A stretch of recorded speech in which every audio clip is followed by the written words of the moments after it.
భారత ప్రభుత్వము చాలా ట్రాన్స్పరెన్సీతో ఎక్కడైతే బొగ్గు గనులు ఉన్నాయో అవి కూడా లాభాల బాటలో ఉండాలి.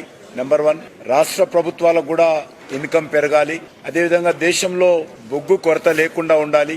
4వది ట్రాన్స్పరెన్సీ, పారదర్శకతతో ఈ యొక్క బొగ్గు గనులు మరి మైనింగ్ జరగాలి అనేటువంటి 4 అంశాల మీద కాంగ్రెస్ పార్టీ ప్రభుత్వ హయాంలో కూడా చాలా పెద్ద ఎత్తున ప్రైవేట్ వాళ్లకు ఇచ్చిన విషయం మనం చేస్తాను. కొత్తగా ఇది ఆ రోజు వాళ్ళు తెల్ల కాగితాల మీద రాసిస్తే కాంగ్రెస్ పార్టీ ఆఫీస్ నుంచి ఆ రోజు ఆ యొక్క బ్లాకులు అలాట్మెంట్ జరిగేది. కానీ ఈ రోజు ఆ రకంగా కాకుండా నూతన టెక్నాలజీని ఉపయోగించి ఈ రోజు చాలా ట్రాన్స్పరెన్సీతో ఈ యొక్క బొగ్గు గనులు మరి రాష్ట్ర ప్రభుత్వాలకు ఆ యొక్క లాభాలు వచ్చే విధంగా ఈ యొక్క ట్రాన్స్పరెన్సీతో ఈరోజు ఈ అలాట్మెంట్ జరుగుతా ఉన్నది. నేను మంత్రి అయిన తర్వాత మొదటి కార్యక్రమం మన హైదరాబాద్ లో పెట్టుకోవాలి.